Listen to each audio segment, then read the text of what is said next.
Acho que agora começou, né, Fábio? Então tá bom. Bom, gente, gostaria de avisar a todos que essa chamada então está sendo gravada, tá bom? A partir de agora fica todo mundo ciente.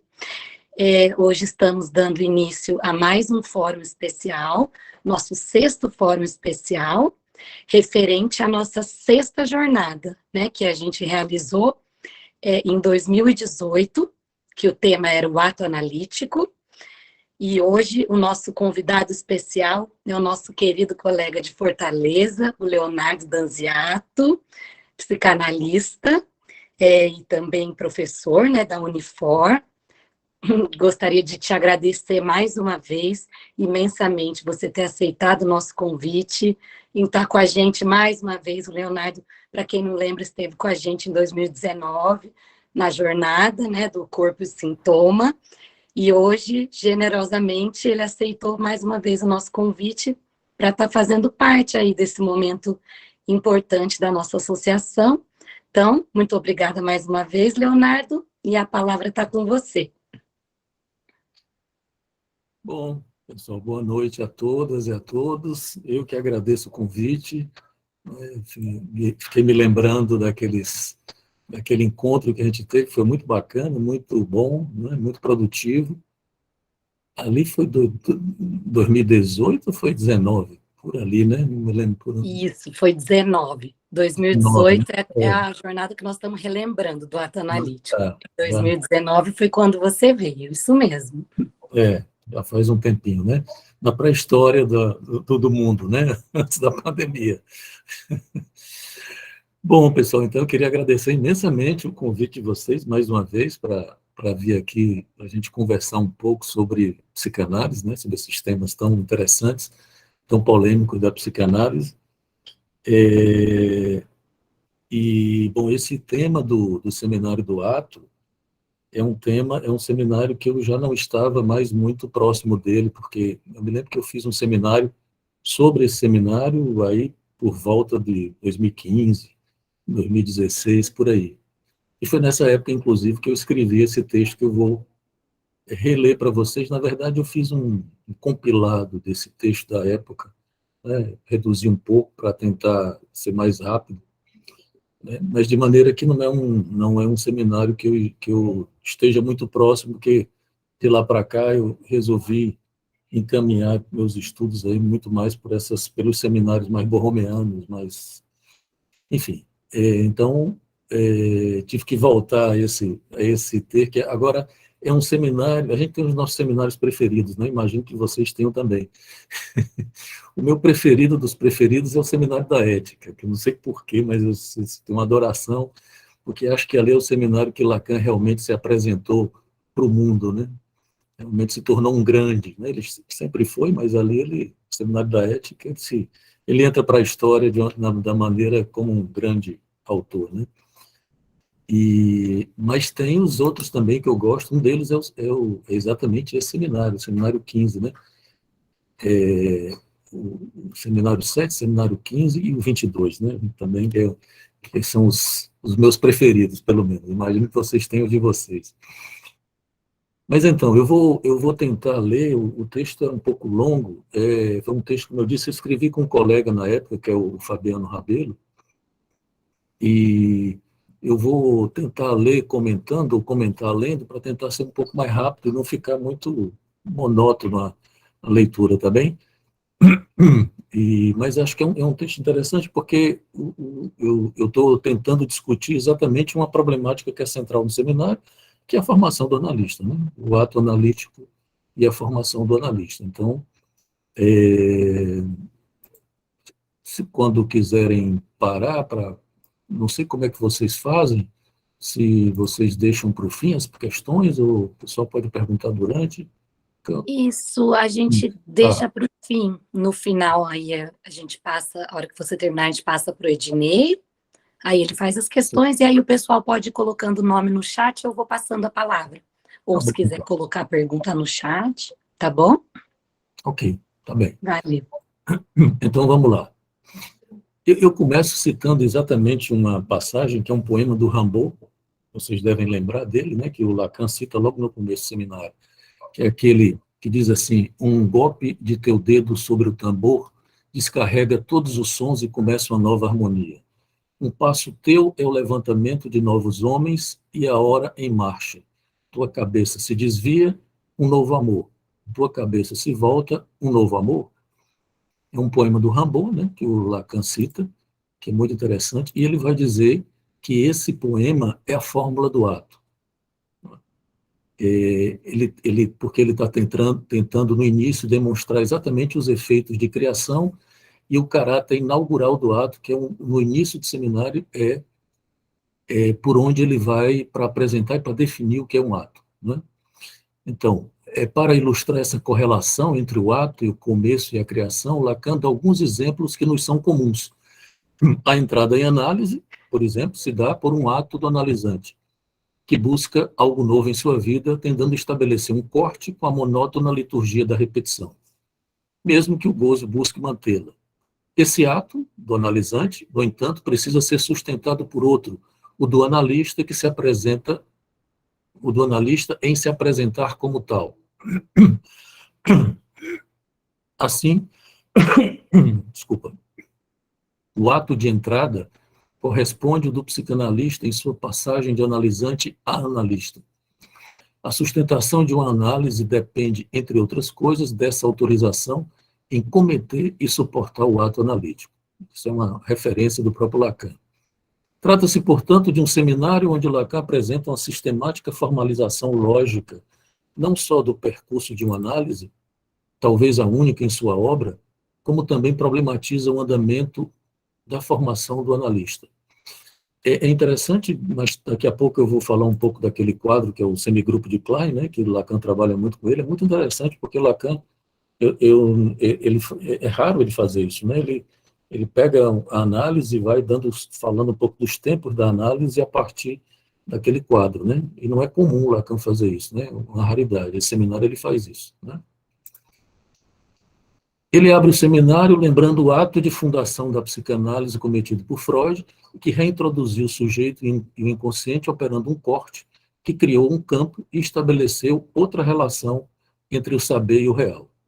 Se o ato marca uma criação e um começo, foi a partir do ato de fundação de Freud que foi possível o estabelecimento dos psicanalistas, seja na comunidade, seja na clínica. Se as dificuldades por parte da comunidade dos psicanalistas advieram, elas foram decorrentes da própria concepção de ato que esses mesmos analistas resguardavam e que, através dela, incorreram numa renegação dos verdadeiros efeitos do Estatuto do Ato. É a crítica que Lacan faz aos pós-freudianos, né, que, segundo ele, renegaram o ato originário de Freud, deformando a psicanálise. Né? Se um ato implica um real, um equívoco que delata a impossibilidade de complementaridade entre o simbólico e o real, tal como em um ato falho, o estabelecimento da psicanálise como profissão produziu uma renegação disso, através dos contraefeitos das interpretações corretas e da importância burocrática na qual os profissionais se estabeleceram. Ele faz uma crítica, né, a partir dessa noção de ato, ao estabelecimento e às instituições de psicanálise. Né? Há, portanto, uma relação direta entre a noção de ato e o estabelecimento dos psicanalistas, seja na clínica, seja na instituição. Tal ato implica a falha, o equívoco, a besteira, o suposto saber e não sua eficácia. Não foi casual, portanto, a escolha de Lacan pelo tema do ato psicanalítico nesse período. Questões fundamentais para a psicanálise, para a sua clínica, para a sua institucionalização e para a formação do analista estavam pairando no campo quando apresentou seus seminários A Lógica do Fantasma, que é o 14, o seminário anterior, né? E o ato psicanalítico nesse intervalo de 66 a 68.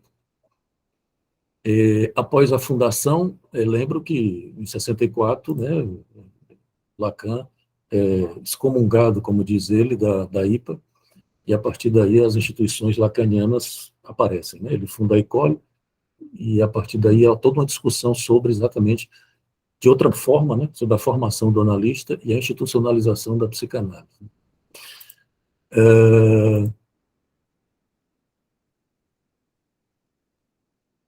Após a fundação da École de Paris, né, e a École exigia uma sistematização e uma discussão sobre a autorização do analista de forma a não incorrer naquela renegação do verdadeiro estatuto do ato de Freud, que o próprio Lacan denunciava.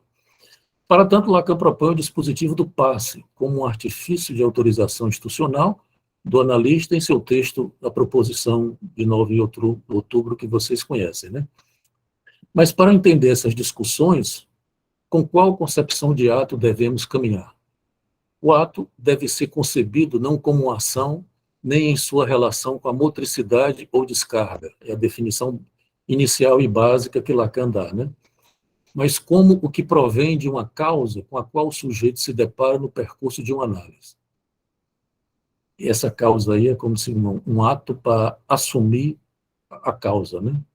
Além disso, o ato implica uma pontual destituição subjetiva e uma queda do ser. Por isso, como uma formação,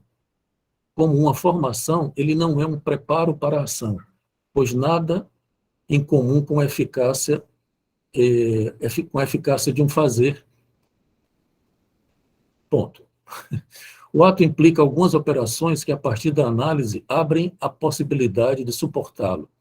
Portanto, seria mais justo dizer, se isso fosse possível, que não se forma para a ação, mas se forma para o ato, o que não é verdade também, né?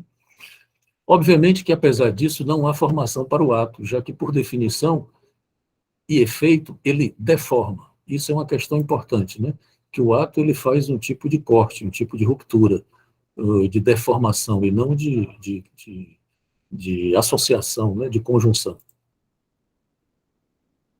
Eis o paradoxo da formação do analista. Se é o percurso da análise que, através da destituição subjetiva e do descer, que Lacan apresenta lá nesse quadro, né, no semigrupo de Klein, que ele coloca do lado direito como uma queda do ser, né, um descer, na operação que ele chama operação verdade, né?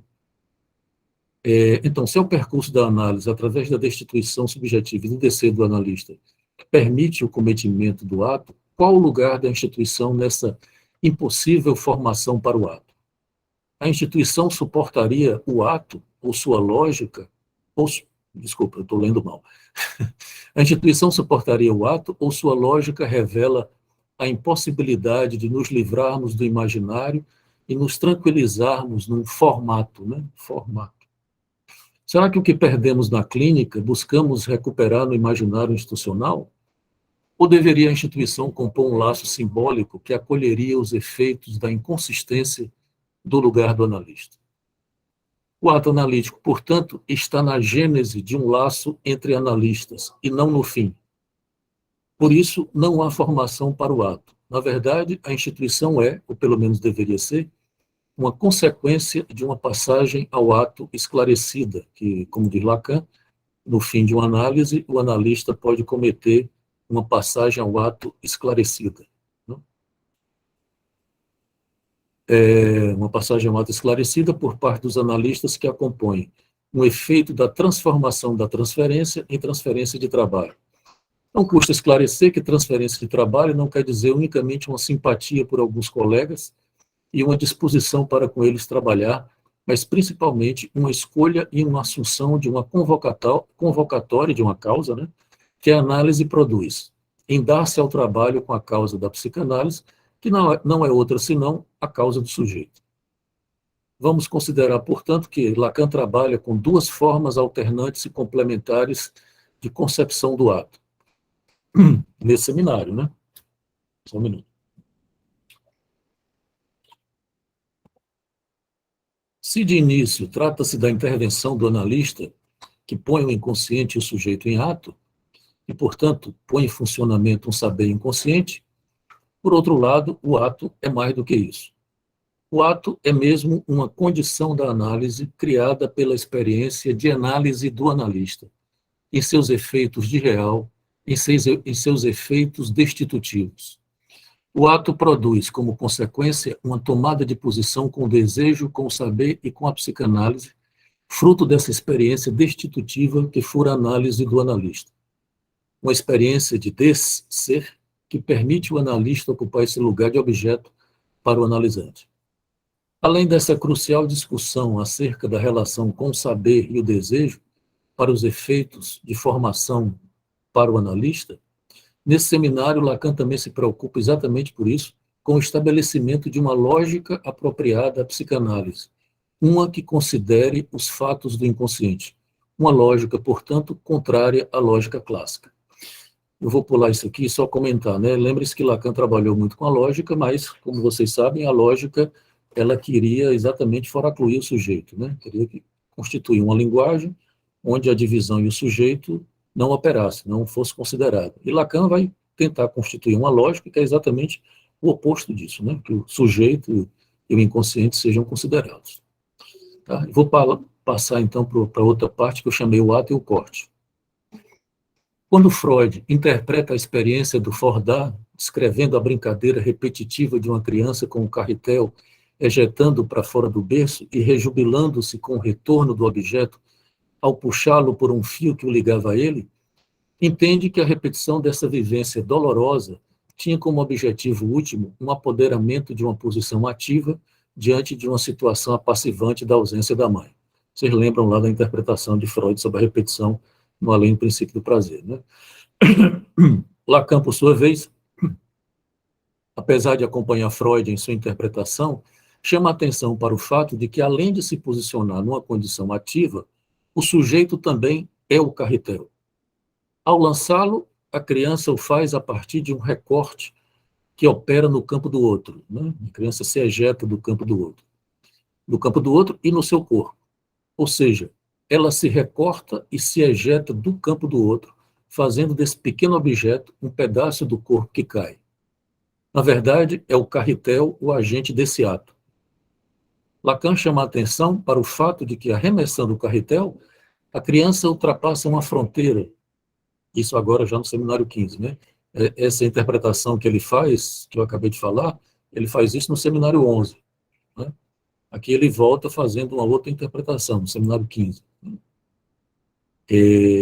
Lacan chama a atenção, aqui no seminário 15, para o fato de que, arremessando o carretel, a criança ultrapassa uma fronteira, um fosso, a borda de seu berço, né, produzida pela ausência da mãe.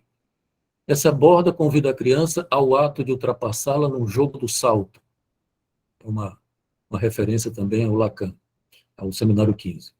Essa cena remete a outra com a qual exemplifica o ato no seminário 15, ao se referir a César e a sua ultrapassagem do Rubicão. Caio Júlio César, desobedecendo às ordens de Roma e o direito romano, que proibia qualquer general de atravessar o rio Rubicão como uma forma de evitar o risco da manobra de grandes tropas, o fez sabendo que não teria volta. Disse que, depois disso, teria proferido, aspas, a sorte está lançada. Famosa frase que todo mundo fala, né? Pois bem, vem daí. Lacan refere-se a essa cena para lembrar que o ato implica uma ultrapassagem e suscita um novo desejo. Essa função de ultrapassagem e corte ilustra a verdade da gênese do sujeito. O sujeito, né, ele advém da perda do objeto A e da falta fálica, que é o menos fi, que, se vocês observarem, não sei, eu mandei a imagem do semigrupo. Talvez seja o momento de a gente apresentar, se alguém puder apresentar, ou se vocês quiserem, eu posso apresentar também. O Ednei vai apresentar, né, Ednei? Eu acabei pedindo para a Ana. Você está pronta aí, Ana? Senão o projeto aqui. Bom, eu vou lendo então enquanto está apresentando aí, tá? Para não perder tempo, tá bem? Tranquilo. Sim, a falta fálica, né, a perda do objeto é a falta fálica, porque exatamente, não sei se já está aparecendo aí, mas, enfim, no vértice à esquerda do semigrupo, né, à esquerda embaixo, que é exatamente o local onde Lacan citou o fim da análise, onde vai aparecer exatamente o objeto A e o menos φ da castração, né? O Fordá pode servir como modelo do ato originário que Lacan já ilustrara com o corte do cross-cap, onde, por fim, o objeto cai e emerge o sujeito. Só lembrando, no cross-cap, Vocês devem lembrar, o Lacan faz 2 cortes, né? Faz um primeiro corte. Agora está muito pequenininho aqui o semigrupo, dá para aumentar um pouquinho? O cross-cap, Lacan faz 2 cortes, né? E no segundo corte, cai aquele pedaço do cross-cap que Lacan vai dizer que é exatamente o objeto A. E Lacan vai lembrar que o sujeito só aparece aí, né? Depois do segundo corte. Então o sujeito não vem primeiro. O sujeito só aparece depois do corte da queda do objeto.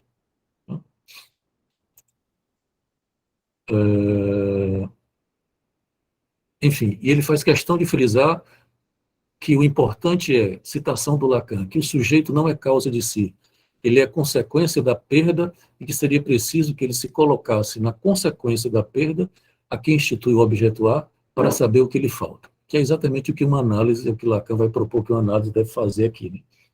Essa cena, além de nos conduzir a uma discussão sobre a clínica, a formação e a posição do analista, permite debater 2 dimensões cruciais na operatividade do ato. Uma primeira, isso é muito importante na concepção de ato de Lacan nesse momento, uma primeira que diz respeito ao que Lacan denomina de o correlato significante do ato. E a outra que implica exatamente um rompimento com o simbólico e, portanto, seu efeito de real. Temos, por um lado, uma incidência significante do ato e, por outro, um corte com o aparato simbólico constituído. Quer dizer, o ato, ao mesmo tempo, ele só é possível por conta da condição significante, mas, por outro, ele faz também um corte com a dimensão simbólica. Ele implica, inclusive, uma queda. Né? Quando Lacan diz que o analista tem horror ao ato, ele quer dizer isso, né? De que no momento do ato, o analista torna-se objeto, e é possível, então, perder-se, né? Cair. Bom, sobre o primeiro ponto, o correlato significante, Lacan realiza uma definição negativa do ato, demonstrando que ele não é, o que ele não é. Não se confunde com a ação, nem com a motricidade, nem com a descarga. O ato, portanto, não é uma ação e não tem nenhuma relação com a motricidade, como se costumou pensar numa tradição estímulo-reflexo, articulando ao ato a uma descarga, como lembrem-se, o próprio Freud também se refere a isso. Né? Freud tem lá no modelinho da interpretação dos sonhos, tem a tal da descarga lá do Freud, né? A descarga motora. Né?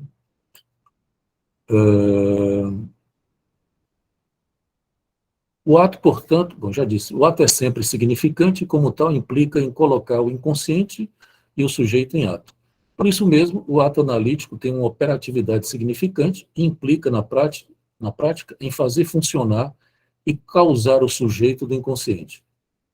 Por implicar um correlato significante, o ato está articulado ao simbólico, mas, por outro lado, como eu disse, né, opera um corte e um recorte que encenam uma ruptura pontual que marca o novo, uma invenção. No instante do ato, efetiva-se um rompimento com o outro e uma destituição subjetiva do sujeito, mesmo que seja para em seguida reinstituí-lo. No momento do ato, há uma dessubjetivação. Né? Veja que Lacan, isso serve tanto para a passagem ao ato, como para o acting out, como para o ato analítico. No momento pontual do ato, há uma dessubjetivação. Se vocês pegarem o matema do fantasma, né, aquele balancinho que você vai do sujeito para o objeto e do objeto para o sujeito. Há uma dessubjetivação pontual, mas que há uma reinstitucionalização, né, uma reinstituição do sujeito que vem em seguida. Né? O ato, portanto, e aí a citação, né, do Torres, que é um livro muito interessante sobre o ato, diz: o ato é sem outro, já que ultrapassa e sem sujeito. Ou como diz Lacan, uma dimensão comum do ato é a de não comportar, no seu instante, a presença do sujeito, que era isso que eu estava falando, essa dessubjetivação pontual do ato.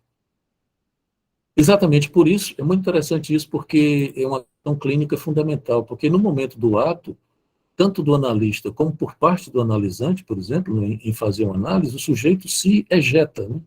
De alguma maneira, o sujeito se joga numa aposta, entre aspas, que esse sujeito vai se reinstituir. Né? Mas é uma aposta, né? Quer dizer, é um risco, né? É um perigo, vamos dizer assim. Há um perigo. É claro que o dispositivo da análise ele é estabelecido exatamente para que esse perigo, esse risco, ele seja um risco controlado, né? Porque eu costumo dizer para meus alunos, o analista não é um terrorista. O terrorista é aquele que joga o real na cara do outro, né? O analista não faz isso. Ele apresenta o real, mas de forma controlada, vamos dizer assim, né? Controlada entre aspas, porque senão o analista seria um sádico e o analisante um masoquista, né? Faria fazer o sujeito sofrer porque gosta de fazer sofrer. Não é isso, né?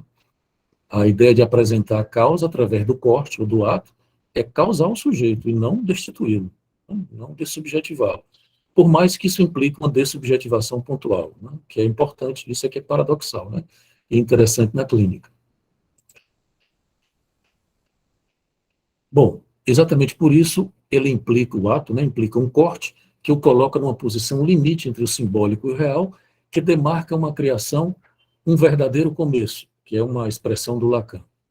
Como dissemos, o ato baliza a fundação de algo novo e sinaliza uma possível invenção, um novo desejo. Isso é também uma referência a Lacan. E aqui eu entro, talvez, na parte mais interessante do texto, que tem a ver com a negação do cogito, que é onde eu vou comentar exatamente o semigrupo de Klein, né? Que é esse quadrozinho que vocês estão vendo aí, tá? Para encaminhar... Um minuto.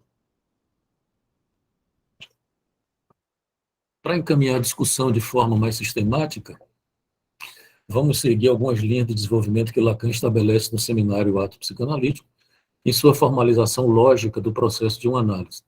Mas me detendo nos aspectos que permitem dizer algo sobre os seus efeitos para a formação do analista, porque esse meu texto era exatamente sobre a formação do analista. Tá? Lacan demonstra que as operações envolvidas numa análise a partir do semigrupo de Klein, que é essa figura aí que vocês estão vendo, é um semigrupo porque, na verdade, o grupo de Klein, que é uma figura lógica e matemática, ele tem dois movimentos, é um movimento de ida e um movimento de volta. Então, Lacan, nesse quadro aqui, ele vai chamar de semigrupo, porque vejam que só tem movimento de ida, não tem movimento de volta, né? Ele não é, as flechas só vão, não voltam. Então, é por isso que é um semigrupo, não é um grupo de Klein. No grupo de Klein, as setas vão e voltam, tá?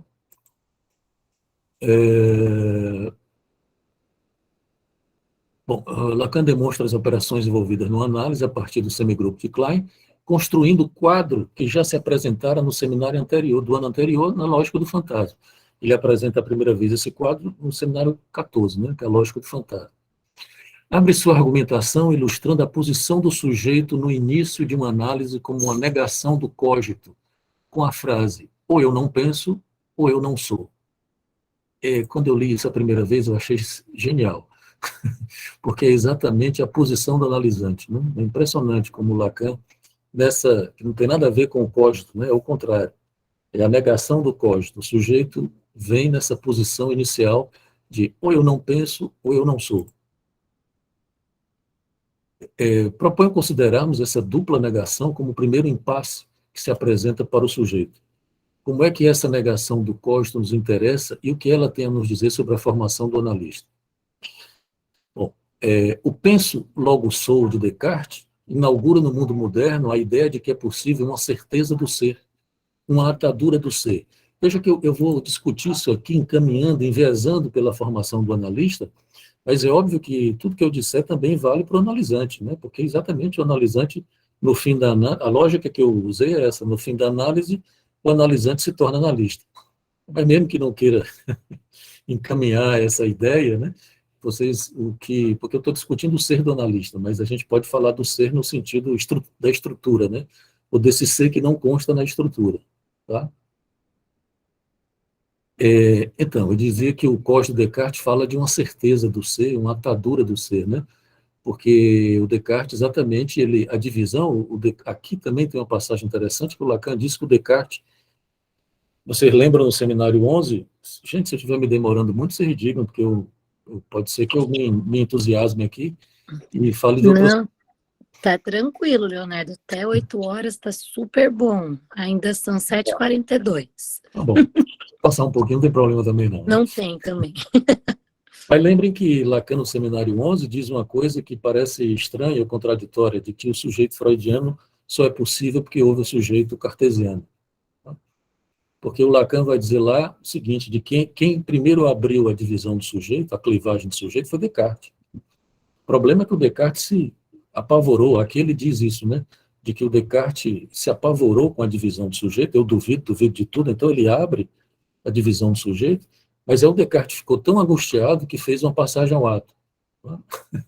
Que foi ele diz isso literalmente aqui nesse seminário 15, ele fez uma passagem ao ato e suturou a divisão do sujeito que ele mesmo tinha aberto com essa história da certeza, né? De que as conclusões, né, as certezas do Descartes. Mas, enfim. Então, essa certeza, né, essa atadura do ser, ele faz uma conjugação do ser com o pensamento, né? Quer dizer, como se o pensamento, que é tudo que a psicanálise mostra que não é assim, né? Como se o pensamento pudesse nos dar a certeza da divisão, né? Pudesse suturar a divisão, a clivagem do sujeito, e que, como se a certeza, o pensamento pudesse nos dar a certeza do ser. Quando Lacan, desde sempre, né, está colocando o ser também é um capítulo à parte em Lacan, né? Mas ele está colocando o ser como algo fora do simbólico, né? O ser, obviamente, eu vou chover no molhado, mas não custa nada, por dever de ofício, eu preciso dizer que a psicanálise, obviamente, não é uma ontologia. Ela não acredita no ser. O ser vai voltar para Lacan como um gozo, né? Mais na frente, como um tipo de gozo, o gozo do ser, a partir do seminário 20. Mas o ser é alguma coisa que se perde no momento em que se entra na linguagem. Ele vai dizer isso lá na significação do falo e daí por diante. Depois, ele meio que despreza o ser, despreza entre aspas, né? No sentido de que ele não trabalha muito com isso, coloca no campo do real, aí depois esse ser retorna exatamente como uma forma de gozo, mais na frente, né? Eu também não vou poder me deter muito nessa discussão, mas depois, quem sabe, as perguntas a gente pode voltar, né? Então, essa atadura seria o mesmo que dizer que o simbólico poderia amarrar definitivamente né, o real, simbolizar o real, ou permitiria uma convicção do ser. A negação do código que Lacan desenvolve serve para formalizar uma posição com relação à clínica e à formação, porque vai demonstrar a impossibilidade da garantia do ser pelo pensamento, ou eu não penso, ou eu não sou, já que o pensamento não garante absolutamente nada. Essa negação é uma condição para uma análise. Ou eu não penso, ou eu não sou, implica clinicamente um impasse inicial, uma escolha e uma direção do tratamento. Trata-se de uma escolha que inaugura o início de um tratamento, mas que deve retornar para o analista, seja na sua análise, seja no lugar de analista, ou mesmo no percurso de formação, como uma forma de reatualização da sua experiência de análise. Não se trata, contudo, de uma escolha forçada, como tinha proposto no Seminário 11. Lembrem-se que no Seminário 11, Lacan fala da escolha forçada, né? O ser ou o sentido, o sujeito ou o outro. Aqui não é da mesma ordem, não é a mesma coisa, na escolha forçada, né? Ou um ou outro. Porque o Lacan vai chamar que, nesse caso, do ou eu não penso, ou eu não sou, eles coexistem, há uma coexistência, e ele chama isso de uma conjunção disjuntiva, que é parecida com aquele losangozinho que a gente encontra no fantasma, né? Que aponta para os dois polos do fantasma, o não penso e o não sou. Né? Diante desse impasse, a psicanálise propõe um cogito freudo-lacaniano. Lá onde isso estava, o sujeito deve advir. Vocês conhecem essa frase, né, do Freud, que o Lacan discute a toda hora. E Lacan ainda acrescenta de forma xistosa: lá onde isso estava, eu devo tornar-me analista. Ele faz essa brincadeira no seminário, né? Como podem observar na figura aí do semigrupo de Klein, 3 operações estão envolvidas: a alienação, a verdade e a transferência, né? Você vê, tem um eixo que vai para a esquerda, que é a alienação, um que vai para baixo, que é a verdade, e uma diagonal que ele situa a transferência. O sujeito fica disposto diante de uma escolha entre o não penso da alienação. Vejam que o vértice da alienação vai para um eu não penso, conjugado com o lá onde isso estava. Só que esse lá onde isso estava, aqui, é o isso, né? É um lá onde estava do isso, que é diferente do lá onde isso estava lá de baixo. Se vocês observarem embaixo aqui, à direita, né? Tem o lá onde isso estava também, onde tem o menos fio, eu não sou. Só que esse lá onde isso estava aqui, de baixo, é o inconsciente, em cima é o isso. Né? Bom, a gente pode discutir melhor depois isso, né? Enfim, o sujeito fica disposto diante de uma escolha entre o não penso da alienação e o não sou da verdade. Trata-se de uma constatação da impossibilidade mesma do cogito, assim como de uma interseção entre o pensamento e o ser. Pois quando penso, interrogo e suspendo o ser. E quando sou, gozo e dispenso o pensamento. Isso é muito importante aqui nesse momento, porque o ser já é um gozo, né? Porque é como se Lacan diz, ou se pensa ou se goza. Não dá para fazer as duas coisas juntos, né? Quando o sujeito pensa, ele renuncia ao gozo. Quando ele goza, ele para de pensar. Né? É óbvio que isso não é tão dispar assim, né? Mas, enfim, é importante essa distinção que Lacan faz aqui. Né? Bom, o fato é que, por uma tendência estrutural, o analisante, diante dessa encruzilhada ética, que é uma encruzilhada ética, né, tem como escolha preferencial a alienação, o não pensar que afirma um falso ser.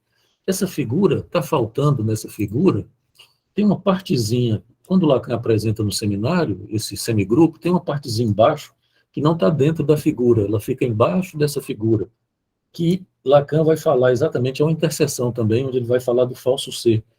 É uma interseção onde tem o lá onde isso está, lá onde isso estava, o falso ser na esquerda e o não estar aí na direita. Né?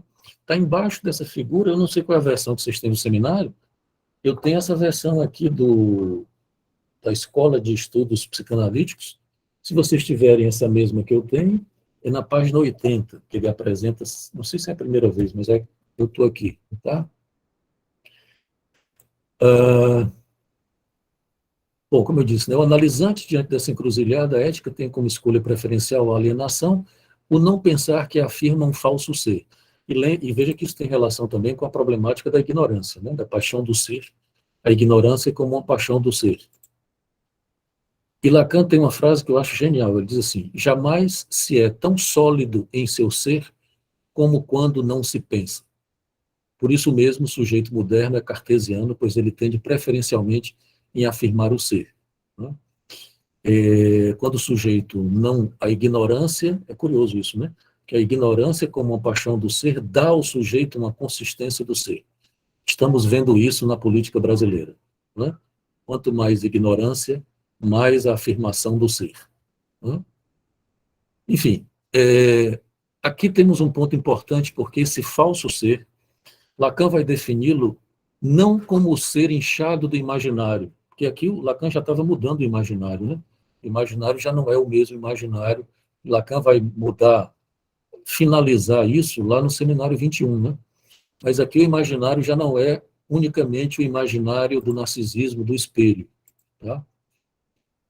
Ele já está falando de uma consistência, né? Ainda não da forma borromeana, como ele vai falar, mas já está falando, né? Quer dizer, o falso ser aqui, ele vai defini-lo não como um ser inchado do imaginário, mas como um efeito do eu não penso, como um lugar cômodo do sujeito na lógica do fantasma. Veja que, obviamente, imagino que a maioria de vocês, se não todos, são clínicos, vocês sabem exatamente que o começo de uma análise é exatamente uma proposta que o analista faz para que o sujeito saia dessa posição eu não penso, né? Dessa coisa, eu não sei, eu não penso. Quando você diz, olha, associe livremente, o que é que lhe vem à cabeça e tal, é um convite ao pensamento, mas não é o mesmo pensamento cartesiano, né? Que o sujeito possa pensar e dizer algo sobre o que se passa com ele.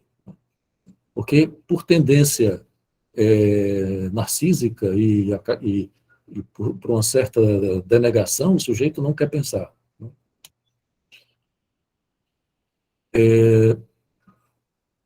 Ou seja, esse falso ser ele é muito mais capcioso, por não se dar a ver com a mesma opulência do imaginário. Ele pode dispor o sujeito, assim como os analistas, seja na clínica, seja na instituição, numa condição cômoda de uma consistência e uma ignorância como a paixão do ser. Onde, como diz Lacan, tudo cabe. Abre aspas, né? O Lacan diz assim, Tudo cabe, o preconceito médico, o preconceito psicológico ou psicologizante, fecha aspas. Trata-se, portanto, de uma armadilha sutil que é preciso perder durante uma análise, uma comodidade que me parece muito próxima da repetição e de uma obsessionalização, seja da análise, seja dos processos institucionais, mas também semelhante ao que Lacan viria a propor como a resistência do discurso. Também não vou discutir isso, porque é uma coisa que ele diz no 17, mas não vou entrar aqui, para não, porque eu acho que o meu tempo já está acabando. O fato é que, seja na análise, seja no percurso de formação ou no laço social, não podemos desconsiderar esse movimento preferencial do sujeito em direção ao eu não penso. Não é só na análise, né? Na instituição, no laço social, isso também se apresenta, e as confusões institucionais também vêm daí, né? É preciso considerar. E é o ato analítico como suporte da transferência que deve fazer com que o sujeito passe dessa operação preferencial, a alienação, para uma operação verdade, que é exatamente, se olharem aí no quadro, né, no semigrupo de Klein, você vai aqui, abre-se a divisão do sujeito, né? Ou o sujeito vai pelo o eixo da alienação, ou pelo eixo que vai para baixo aqui, que é o eixo verdade, que é onde ele vai se deparar com o fato de que eu não sou. Né? Quer dizer, que o ser não é possível você encontrar ou dizer dele. Não há o ser. Né?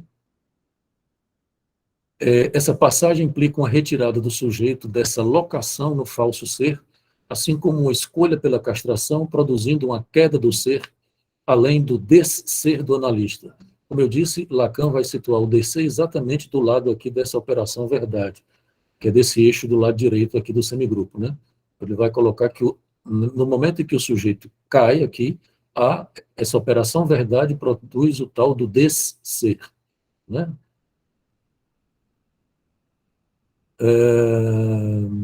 A transferência, portanto, como uma terceira e diagonal operação que possibilita essa passagem.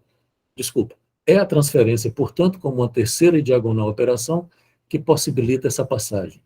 É como se aqui essa diagonal fosse uma resultante, né?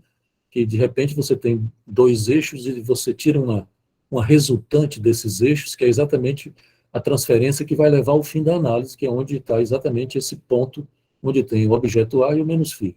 Né?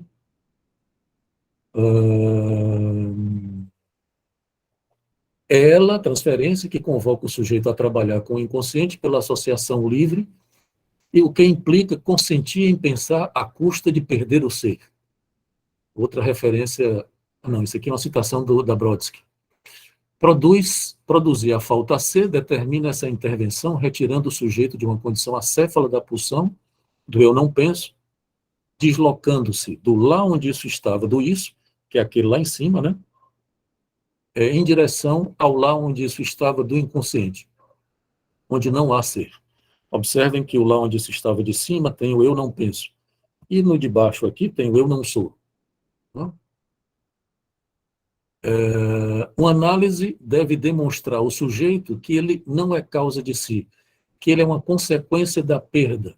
Ele faz isso, ela faz isso, a análise, né, convidando a se deixar perder num saber sem sujeito. A verdade do sujeito é que ele advém da perda do objeto e da falta fálica. Chega-se a esse ponto de demissão, que é exatamente esse ponto aqui do lado esquerdo abaixo, onde se pode observar uma dupla falta, onde constam o objeto A e a castração ilustrada pelo menos φ. Trata-se de um ponto de chegada de uma primeira volta de uma análise. Um ponto de impasse, é interessante que Lacan vai dizer isso, né? Quer dizer, deixa eu terminar de ler, depois eu comento. Um ponto de impasse onde o sujeito se depara com a falta a ser e com a impossibilidade de encontrar um significante que complemente a relação sexual. Bom, o interessante é que Lacan aqui ele está dizendo que o ato sexual não existe, né? Ele ainda não está dizendo que a relação sexual não existe, mas já está dizendo que o ato sexual não existe. E esse ponto aqui é interessante porque é um ponto onde o sujeito, a análise, levaria o sujeito a uma dupla falta, né? Uma dupla perda do objeto e da castração, que não é a mesma coisa, né? O objeto A não é a mesma coisa que o falo, nem tampouco menos φ. E que é interessante, eu não sei se vai dar tempo de eu continuar, vocês me digam, porque ainda tem uma parte aqui considerável do texto, onde eu começo Não, a falar pode do analista. continuar, Leona. Pode sim, porque a gente te tirou uns minutinhos no início, então a gente te Tá bom. devolve agora. Então, eu vou Tá bom? só terminar esse comentário e vou passar para a segunda parte. Tem uma Tá conclusão ótimo. que eu acho que não vai dar tempo, então eu vou ficar só nessa última parte aqui. E Lacan Fique vai dizer que aqui o sujeito chega no impasse, né? Esse impasse que é parecido com a primeira volta da faixa de Möbius, que nesse impasse é que o sujeito então vai fazer um outro movimento de levar sua análise adiante. E não por acaso é a partir daqui que o Lacan tira o passe, né? Diante do impasse, o sujeito precisa produzir um passe, né? Mas, bom, eu vou falar um pouco disso agora, né? Que eu falo o ser do analista, é outra parte do texto. Dentro do esboço desse seminário, consideramos que esse ponto de demissão e impasse é também onde se situa a gênese de todas as consequências que poderiam advir no campo da psicanálise. Um ato analítico, uma cura, um analista ou mesmo uma instituição. Mas também seus imbróglios, os acting outs, as passagens ao ato, os fechamentos discursivos e resistenciais. É o ponto onde Freud ficou com seu rochedo da castração. Lembro lá é como se o Freud tivesse chegado até aqui, né? O Lacan vai mais adiante, é como se o Freud tivesse, olha, daqui não passa.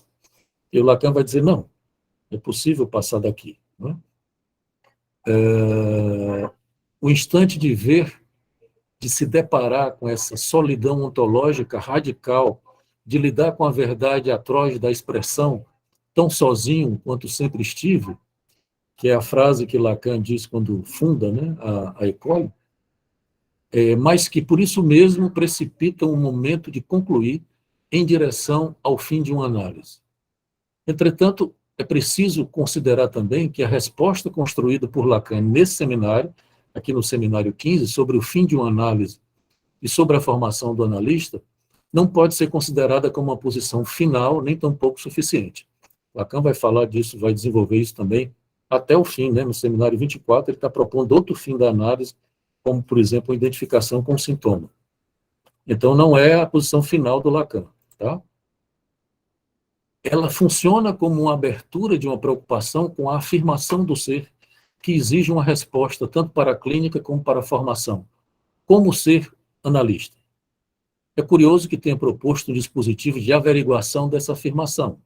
Acho que um dos motivos do fracasso do passe vem do fato dele decorrer da insuficiência da sua resposta nesse momento.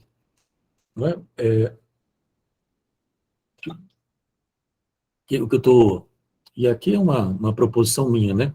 Que eu estou considerando que o fracasso do passe vinha exatamente do fato de que a teoria do fim da análise em Lacan, nesse momento, é insuficiente, né? Acho que um dos motivos... já disse. Obviamente que ele não estava buscando uma averiguação ontológica do ser do analista, mas, pelo contrário, se ele teria suportado, o analista, né? Se ele teria suportado uma destituição subjetiva operada pela análise e que viria a convocá-lo no acompanhamento da análise dos seus analisantes. Sobre a questão do ser analista, ele não dá uma única resposta. Mas vejamos como encaminha suas proposições. Entendemos que, nesse seminário, Lacan está tentando produzir uma resposta para o problema da destituição subjetiva do fim da análise, não mais ancorado unicamente na lógica da alienação e da separação proposta no seminário Os Quatro Conceitos Fundamentais.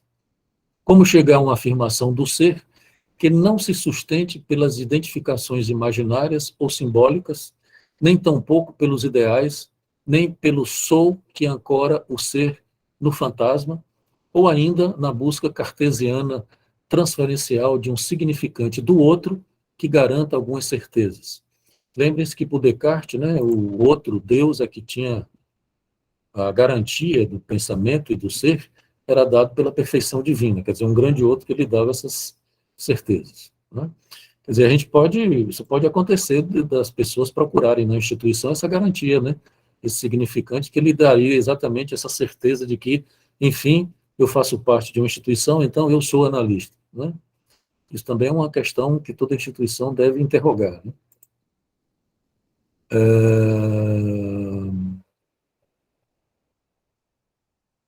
Bom, Se ser analista se reduz ao ato de suportar uma destituição subjetiva, não sendo mais que o resto, então, como instituir uma formação de restos?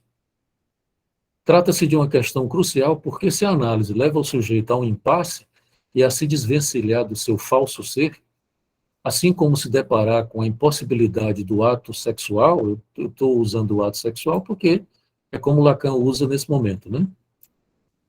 Então, como realizar uma afirmação do ser? Ser o que quer que seja. Ser homem, ser mulher, ser analista e etc. Lembro que o ser para Lacan se apresenta pelo menos de duas formas em sua obra. Se apresentem mais, né? Mas nesse momento eu estava me referindo a duas. No primeiro momento, ilustrado pelo texto A Significação do Falo, o ser aparece como que se perde quando entramos no campo da linguagem como uma privação originária. Após essa perda para o ser, homem ou mulher, só resta como herança a significação do falo. Quer dizer, a gente só pode se dizer homem ou mulher a partir dessa referência à significação do falo. Esse situa, portanto, numa condição real, miticamente anterior ao campo da linguagem, o falo, né? O falo que sustentaria a sexuação nesse momento ali, em 58, se eu não me engano, 59. Né? Esse ser que ele reputava foracluído originalmente com o advento da linguagem, retorna para ele fazendo questão. Só no seminário Ancor é que me parece que ele realmente se depara com o tamanho do problema. O ser retorna aí situado no campo do gozo, na forma de um gozo do ser.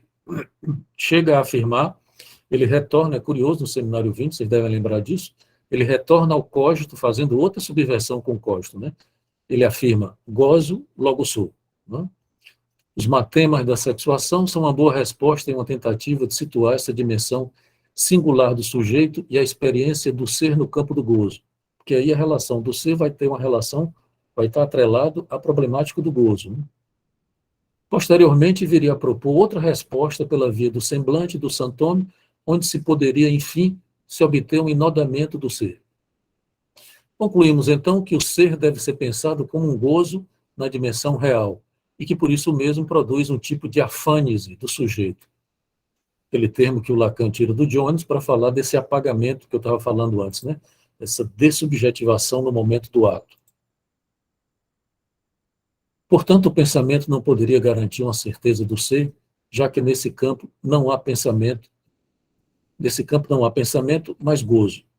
Observem que é mesmo nessa divisão entre o pensamento e o ser onde se situa o estatuto do sujeito. Ressaltamos a problemática do ser porque é o ponto que articula numa equação crucial o saber, a verdade e o gozo e determina tanto a direção de uma análise como a lógica de uma formação para o analista. A importância disso reside no fato de que, se uma análise promove a falta a ser, e se o sujeito busca nessa mesma análise uma certeza sobre o ser, como resolver esse embaraço sem incorrer no modelo e no impasse histérico ou numa despersonalização psicótica, onde não se funda nenhuma certeza? Qual certeza poderia uma análise e o percurso de uma formação promover para o sujeito e para o analista? Agrada-nos a ideia de que o sujeito precisa fundar suas certezas. Porque, veja bem, o sujeito precisa ter alguma certeza. Não? O sujeito não pode ficar simplesmente numa errância, não é? Sem nenhuma certeza. Alguma amarração, alguma consistência o sujeito precisa ter. Não é? Bom, agrada-nos a ideia de que o sujeito precisa fundar suas certezas, novas consistências, tal como fez Lacan no ato de fundação, tão sozinho quanto sempre esteve com a causa psicanalítica. Não estamos propondo que saiamos por aí fundando instituições, mas simplesmente apontar a correlação entre ato e causa. Todo ato analítico se funda numa causa, mas que não é em causa própria, já que o sujeito não é causa de si, mas consequência de uma perda. E em todo ato se está tão sozinho como sempre se esteve. É muito interessante isso, porque realmente, para voltar, por exemplo, ao fato de que o ato analítico é cometido numa solidão absurda, né? A clínica implica essa solidão da prática, vamos dizer assim. E o ato, exatamente, mas todo ato implica nisso. Você se depara com essa solidão tão sozinho, não por acaso Lacan diz essa frase fantástica, né? Porque essa frase, às vezes, ela é interpretada como sendo uma coisa meio narcísica do Lacan, né? Como se o Lacan dissesse, olha, só quem fez alguma coisa aqui, só quem está fazendo alguma coisa sou eu que fundo, eu que faço isso, eu estou sozinho nessa empreitada. E não é nada disso, né? Ele está dizendo o quê? Eu estou cometendo um ato, tão sozinho como sempre estive, né? Então, isso é muito interessante.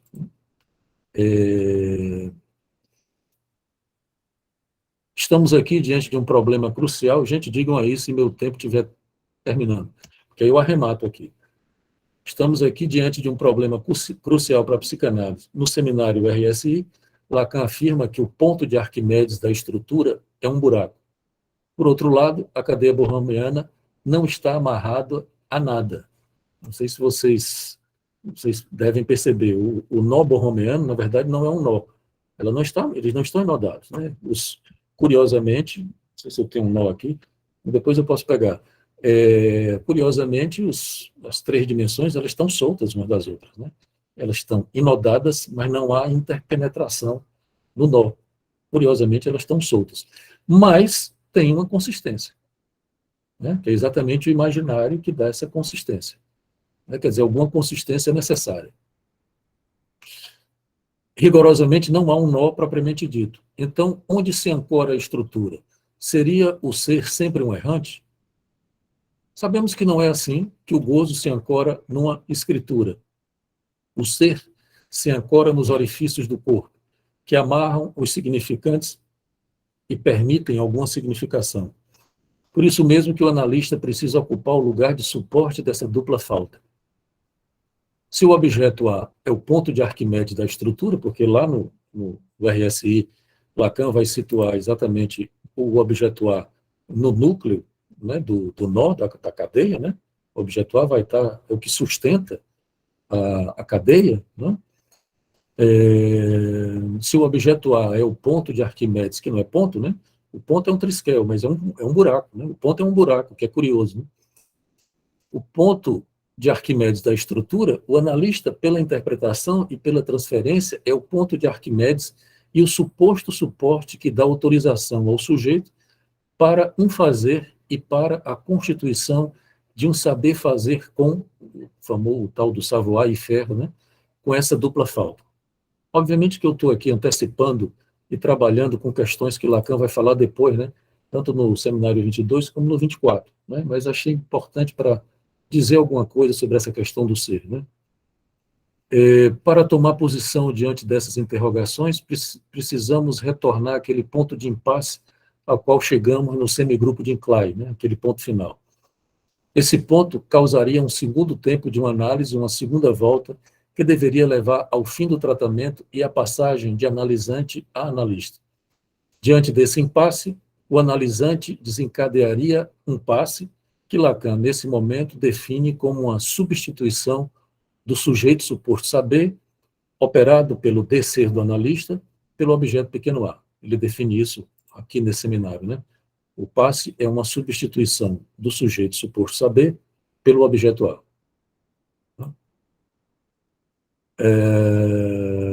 Trata-se de um ponto de destituição subjetiva, mas que posiciona o objeto A em sua função de causa. O sujeito passa a saber que não é causa de si, mas de uma perda, assim como busca uma escritura da impossibilidade do ato sexual. Então, a letra e a escritura dão essa consistência também, né? Desse modo, a função do objeto A substitui a função do sujeito suposto saber. A verdade do não saber passa a operar e produz para o analista uma conjunção entre ato e tarefa. Isso é interessante também, né? Outra proposição do Lacan. Essa verdade do não saber faz com que o analista faça essa conjunção entre ato e a tarefa, que é a tarefa da análise, né?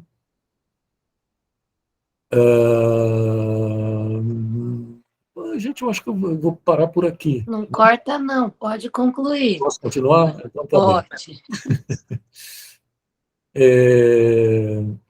O analista deve ser o suporte dessa deficiência na não relação entre o saber, a verdade e o real.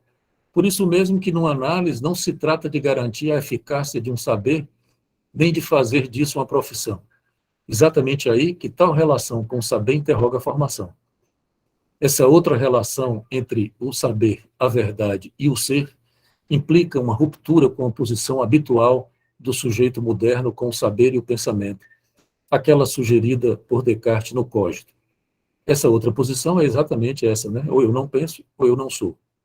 Como dissemos, uma primeira volta da análise leva o sujeito a um impasse que Lacan ilustra no semigrupo de Klein, num ponto onde encontra as duas faltas, né? O A e o menos φ. Nesse ponto de impasse, o sujeito se depara com a falta a ser e a impossibilidade do ato sexual. Bom, aqui eu estou me repetindo. A partir daí, como sugere Torres, que um livro muito interessante sobre o ato, posso depois passar para vocês a referência, o sujeito pode buscar a resolução desse impasse, seja por um acting out, acompanhando a lógica de uma repetição, seja pela precipitação de uma passagem ao ato. A boa saída pelo ato analítico, sustentada pelo analista, como suporte do objeto A, leva o analisante a tornar-se analista, querendo ou não, pois, como diz Lacan, ao fim de uma análise sempre temos o analista. Eis um dos pontos onde se pode articular a lógica do ato e a formação do analista. Tal impasse deveria levar ao passe? Deixo como interrogação isso aí, né? Veja, eu entro aqui numa discussão sobre a fenomenologia do ato, da passagem ao ato e do acting out, que eu acho que talvez seja bom parar por aqui, porque talvez ele vai levar a outras discussões, e eu acho que aqui nós temos já muita pano para as mangas para a gente conversar. Bom, E como já são qualquer coisa o 8h15, Ednei retoma, né? O tudo Ednei bem. leu. Não sei, o Ednei pode depois comentar, que ele deu uma lida no texto, né? Tá, Tá certo? tá muito bom, muito obrigada mesmo, viu, Leonardo? Sempre muito enriquecedor ouvir aí suas contribuições. Vou passar a palavra para o Ednei, e depois, pessoal, quem quiser pode ir colocando o nome no chat, que eu vou passando a palavra também, se quiser levantar a mão aí, fica à vontade para perguntar, para comentar, enfim, tá bom? Vai lá, Ednei. Muito obrigada de novo, Leonardo. Nada, eu que agradeço. Obrigado. Bom, trabalho muito interessante, né, muito bom de se ler. Foi muito bacana também retomar esse tema, porque a gente trabalhou, acho que em 2019, né, Paulo? Então, acho que 2018. 18. Então, já faz 4 anos, né? Então, da mesma maneira que para você também já é um trabalho que você fez e estava passado, para a gente já faz um tempo também, né? Apesar da gente trabalhar de forma indireta, até tangencial com o tema, para mim foi muito interessante retomar alguns textos, né? Reler o trabalho, enfim, né? Visitar de novo essa temática. E, bom, algumas questões eu vou colocando, nem tanto uma perspectiva teórica, mas de algumas questões que o seu texto foi me suscitando. A primeira, não tinha como não perguntar, eu estou tentando me organizar aqui, porque eu fiz anotações em muitos papéis, estou tentando achar aqui as minhas questões.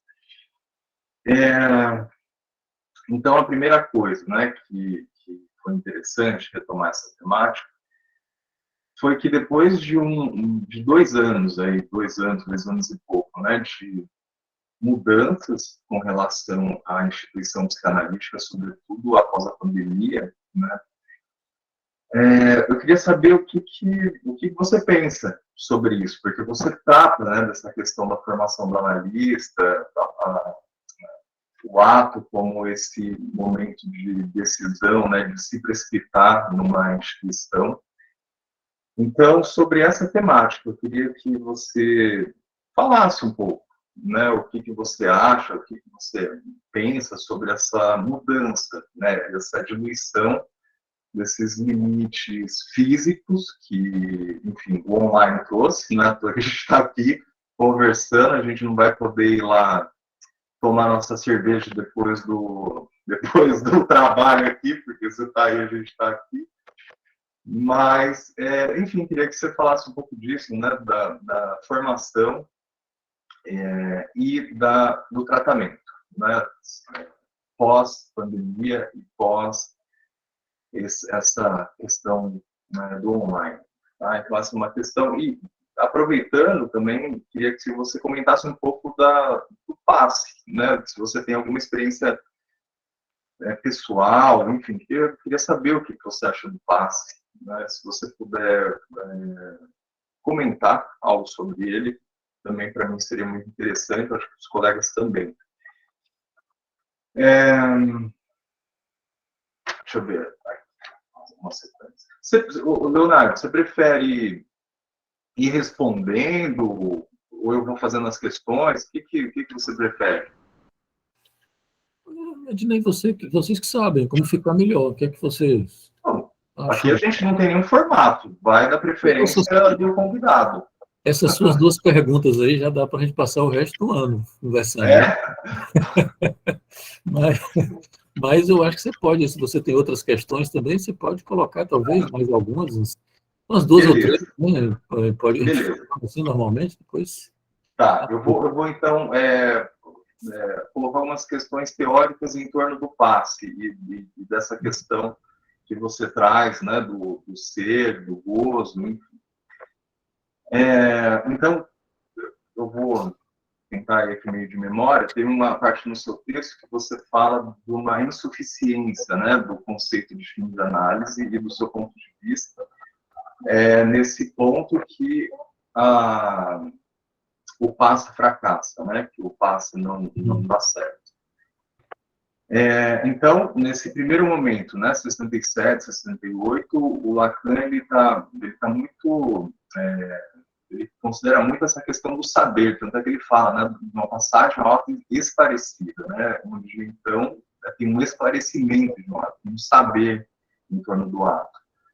Que lá no seminário 10, por exemplo, ele fala da passagem ao ato sem o saber, né? Você faz uma passagem ao ato sem o saber, que é a passagem ao ato ruim, digamos assim, né? E aí, no seminário 15, ele traz essa passagem ao ato esclarecido, né? Com o saber. Então, também, ele propõe, né, esse fim de análise com essa produção de um saber que pode ser produzido, então, um ato, né? Um ato esclarecido, onde se precipita aí o sujeito ao fim de uma análise numa instituição. Bom, essa é a proposição dele de fim de análise nesse momento de 67, 68, como você mesmo disse.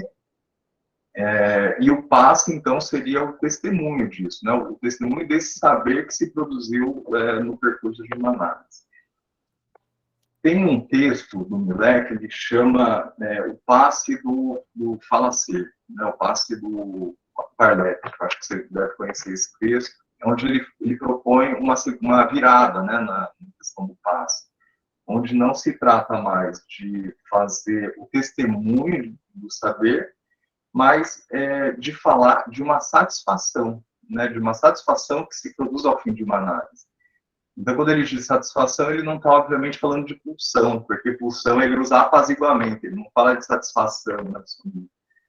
Então, quando ele fala, né, de uma satisfação que marca o fim de uma análise, que está naquele texto do prefácio, lá do seminário 11, né, que ele escreve posteriormente, ele fala que a satisfação que marca o fim de uma análise. Então, ele coloca aí alguma coisa da ordem do gozo, né, já após seminário Ancona.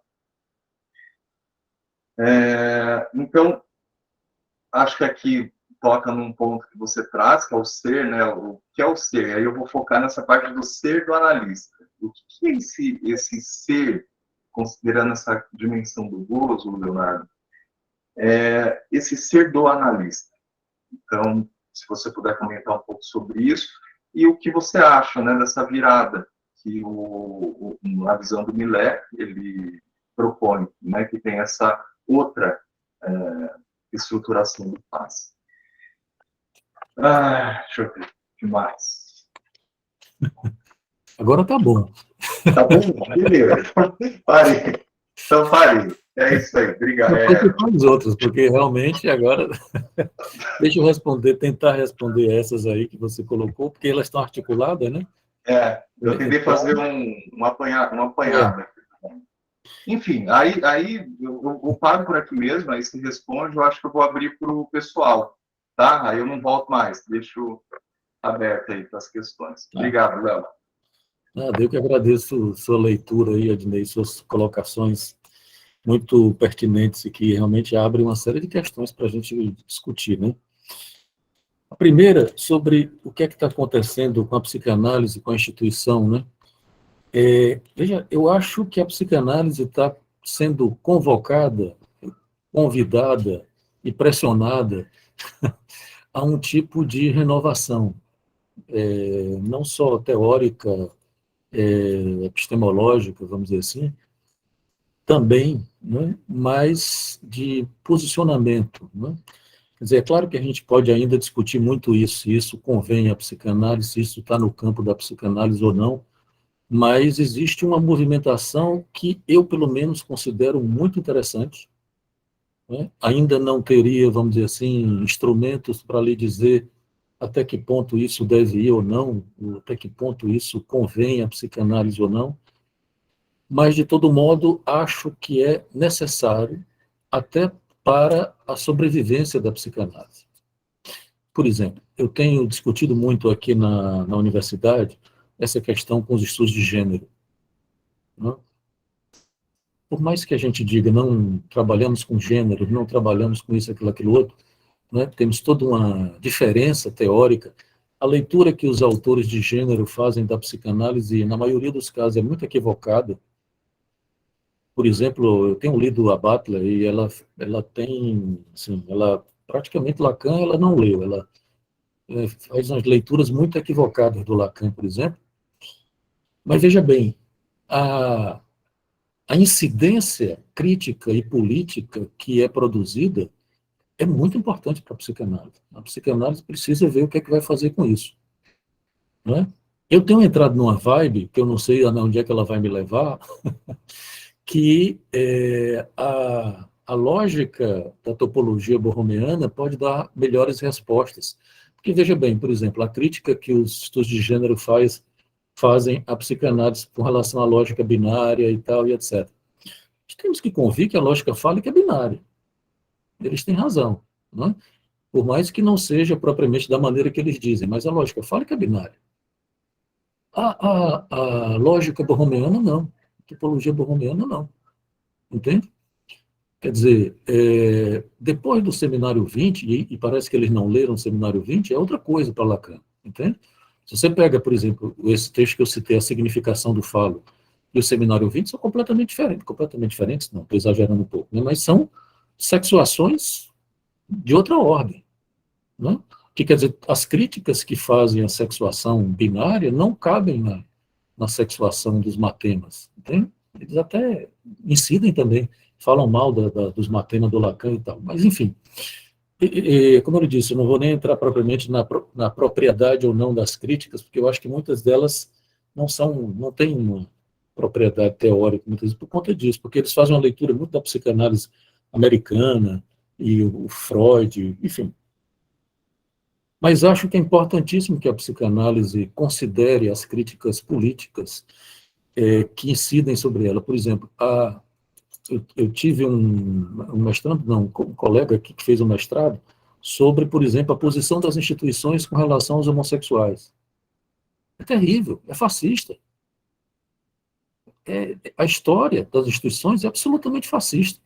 Até com a Ana Freud, por exemplo, que era homossexual, que era lésbica, contra a entrada de homossexuais nas instituições na formação. É terrível, entende? O Freud não era contra, o Lacan também não, mas as instituições fizeram movimentos. Esse papo de dizer que os transexuais são psicóticos não se sustenta, por exemplo. Não? Então, quer dizer, as críticas são absolutamente importantes e necessárias. Por exemplo, outra coisa que tem acontecido é exatamente essa relação com os estudos decoloniais e como isso tem apresentado críticas importantes para a psicanálise também, a esse modelo eurocêntrico com o qual a gente trabalha e tal, e que é possível interrogar, né? Tem antropólogos fazendo trabalhos interessantes, o Viveiro de Barros e estão fazendo trabalhos interessantes sobre essa questão, que inclusive incide sobre a noção de estrutura, né? Que é como eu disse para vocês, eu estou tentando responder isso a partir da topologia borromeana, que eu acho que ela explode exatamente uma certa, por exemplo, a noção de estruturas clínicas, né? Os tipos clínicos, história de neurose, psicose, perversão. Nesse seminário aqui, o Lacan vai dizer isso, de que você não vai ter, existem psicóticos, não existe a psicose. Existem neuróticos, não existe a neurose. Existem perversos, não existe a perversão. Quer dizer, faz uma interrogação que isso está sendo feito por outras vias, né, que não por dentro da psicanálise, como, por exemplo, que é o que eu estou tentando fazer, acompanhar através da própria topologia borromeana. Mas isso está sendo feito por fora da psicanálise, né, as críticas políticas e tal, e etc. E eu acho que a psicanálise seria um equívoco, a psicanálise se fechar isso, ou fazer o que nós já fizemos e não devemos fazer mais. Isso não é psicanálise. Né? Esses caras, a Butler não lê psicanálise, não sabe Lacan, o que cá para nós é verdade, mas se você lê a Butler, realmente a leitura do Lacan dela é muito frágil, né? Mas é um equívoco você simplesmente jogar fora o que a Butler traz em termos de interrogação à psicanálise, né? As questões de gênero e etc. Não trabalhando com gênero, né? Não, eu acho que não, e por isso a gente não quer saber disso, entende? Porque tem outras incidências em outros campos. Mas, enfim, isso também é uma discussão que levaria a gente a outras paragens, né? Bom, a questão do online, quer dizer, eu acho que realmente a gente, imagine, né, eu não atendia, não existia, isso para mim não existia. Eu passei a atender online com a pandemia, na verdade, curiosamente, eu passei a atender antes da pandemia, porque eu fui fazer um pós-doutorado em Paris, olha só que azar, né? Fui em janeiro de 2020, eu fui para Paris fazer um pós-doutorado, e aí convidei meus analisantes e disse, olha, eu vou passar 6 meses lá e tal, como é que é? Metade não quis, né? E estou chutando assim mais ou menos, mas metade quis. Então eu passei a atender, estava lá em Paris atendendo, já online, antes da pandemia, não, porque a pandemia já existia, né? Mas não era pandemia ainda. Então eu comecei antes, né? Porque me arrisquei com isso, porque também os pacientes que quiseram, né? E depois que eu voltei, realmente passamos, não sei quanto tempo eu passei, acho que um ano, não sei se foi um ano, teve um primeiro momento que a gente saiu, né, ali em agosto de 2020, setembro, que teve uma abertura e tal. Não me lembro se eu voltei a atender presencial ali. Mas, enfim, o fato é que hoje eu atendo gente de vários locais do Brasil, inclusive de fora do Brasil. Atendo uma pessoa na Inglaterra, que mora na Inglaterra, um brasileiro que mora na Inglaterra, por exemplo. Entende? Então, isso veio para ficar. Eu acho que é uma questão, eu acho que tem algumas limitações. Tá? O trabalho presencial, eu acho que tem uma... Já discutimos muito isso na época, né? Essa história da presença real do analista e tal. Enfim, eu acho que realmente faz uma diferença, não só a análise, como o trabalho, né? Como uma jornada, eu acho que é completamente diferente. Para voltar ao tempo que você usou, a satisfação é outra. Né? Enfim, mas de todo modo são coisas que a gente vai ter que digerir sem recusar, simplesmente, né? A gente digerir isso implica em você também fazer uma contraproposição, uma contraproposta. Mas só recusar, eu acho que não é uma boa pedida, né? Não é uma boa estratégia. Porque aí fica um fechamento complicado, né? Dentro da própria psicanálise. Com relação ao passe, eu primeiro preciso honestamente dizer para vocês a minha antipatia com relação ao passe. Né? Não é uma ideia que me agrada. E talvez por isso mesmo eu nunca tenha me aprofundado muito na leitura do passe. Né? Agora, por exemplo, o que eu coloquei aqui no texto, que veja bem, no seminário 24, o Lacan faz uma proposta interessantíssima, que é um negócio fantástico, assim, que o Lacan vai fazer, que ele vai propor, olha, o fim da análise, o analista tem que se identificar com o seu sintoma. O fim da análise não é se identificar com o analista, não é se identificar com os ideais, é se identificar com o seu sintoma. E não é sintoma, é sintoma. Então, quer dizer, a posição aqui, como você disse, né, porque uma pequena discordância da sua colocação, Ednei, quer dizer, não é o saber que leva ao ato, é o não saber que leva ao ato. Entende? No fim da análise, o analista se depara com o não saber. Mas o não saber não é não saber nada, né? Não é não saber de nada, não é isso. É o que fazer com o buraco. É óbvio que o Lacan não estava trabalhando com isso ainda, mas ele já tem, não sei se vocês lembram, tem uma figura curiosíssima nesse seminário, que é aquele triângulo, né? Um triângulo dentro do outro, assim, que eu brinco dizendo que se você entortar um pouquinho, vira um nó, né? É claro que não, né? Estou brincando. Mas é muito curioso, porque tem muita coisa ali que depois ele retoma de outra forma, obviamente, né? Então, é o que fazer com o não saber, nesse momento, né? Quer dizer, e lá no seminário 24, o que Lacan propõe é exatamente, eu até cito aqui, né? Um savoir-faire, que é um saber fazer com. Quer dizer, o sintoma como sendo esse traço de real do sujeito que sustenta, inclusive, a própria subversão. Né? Então, só para concluir, quer dizer, você citou Millet, se eu conheço esse texto do Millet, eu não lembro. Posso até ter lido já. Mas tem uma passagem aí, por exemplo, quando o Lacan vai para a lógica da topologia borromeana, que exatamente ele passa a usar um termo, ele usa sujeito, mas ele usa o parletre, que não é a mesma coisa que o sujeito. Né? O parletre é exatamente o que comporta as três dimensões, o real, o simbólico e o imaginário. Né? Então você tem efeitos que não são simplesmente é brincadeira, porque não é simples, né? Que não são unicamente dessa condição de causação do sujeito no análise. Né? Isso implica o corpo.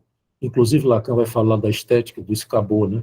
Implica uma certa estética do sujeito, implica, enfim, uma série de outras coisas e no fim das contas, eu fico me perguntando realmente a necessidade, eu fico achando difícil, e daí a minha antipatia, de que um passe não implique numa certa hierarquia, entende? Pode ser desconhecimento, acho até que tem instituições que estão tentando trabalhar com passe de outra forma. Agora, que há um passe, mas esse passe, na minha concepção, é dado na análise. Essa passagem que é exatamente nesse ponto, de analisante a analista. Tem a ver com essa autorização do analista. Né? Mas eu fico me perguntando se... Eu acho estranho isso, essa história de você ter que ter um júri onde você vai falar da sua análise e alguém vai checar. É muito complicado isso. Né? Bom, enfim. Não sei se respondi as... Beleza, tá ótimo. Obrigado. Tem uma pergunta no chat, posso ler? Pode, por favor.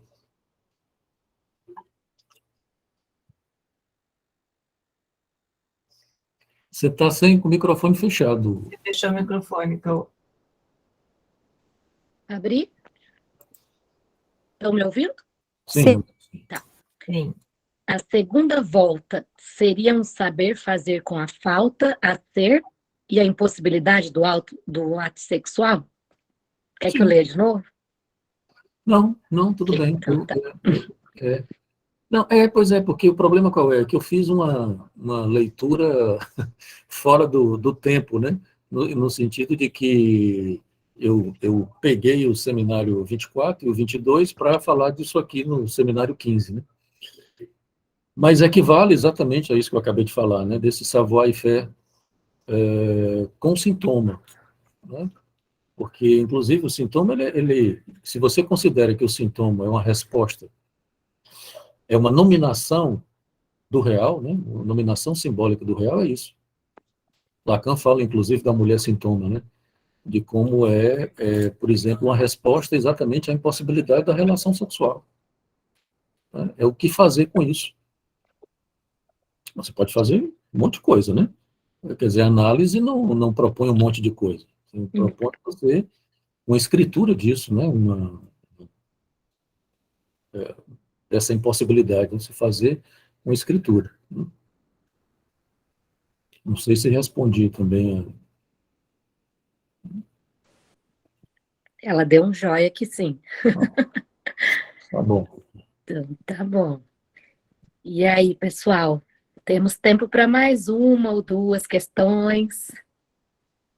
Ô, Leonardo, bom, hoje eu estou no direito de fazer mais uma questão. Então Enquanto o vai, pessoal Dinei. tá se aquecendo. Sobre essa questão que estava falando do saber, né? E aí tem uma parte no seu texto que você fala de que o analista, obviamente, não tem essa função de fazer mal, né, para o paciente, né? E aí você coloca algumas condições, eu não vou nem tentar achar aqui, porque eu perdi muito tempo. Mas, voltando lá para o semigrupo de Klein, eu fiquei pensando, não sei se a gente poderia pensar dessa forma, que se a gente não vai para o primeiro, né, para o primeiro lugar lá, que é o eu não penso, onde se positiva o isso, né, e a gente vai direto para o lugar da verdade, ou seja, sem passar pelo primeiro, a gente desce. Ali a gente poderia pensar que seria um caminho, esse caminho que você falou, esse caminho de poder produzir coisas ruins para o analisante, ou não. Isso se trata de outras questões, de você não ir para o lado da alienação e você, por algum equívoco, ir lá para o canto inferior direito, lugar da verdade, sem passar pela primeira posição.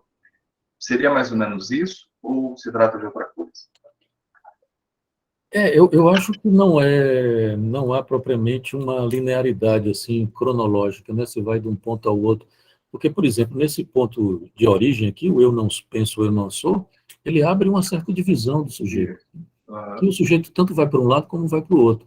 Tudo bem que, se vocês observarem, o Lacan faz um movimento que vai primeiro pelo eixo da alienação, e esse eixo da alienação tem uma diagonal que vai para o eixo da verdade, né? Do inconsciente, né? Quer dizer, é um caminho mais longo, né? Porque é exatamente isso, uma análise é um caminho mais longo. Você não pode apresentar certas coisas para o analisante, você não pode chegar, que é o que eu estava falando, você não pode ser terrorista e dizer, olha, você não é nada.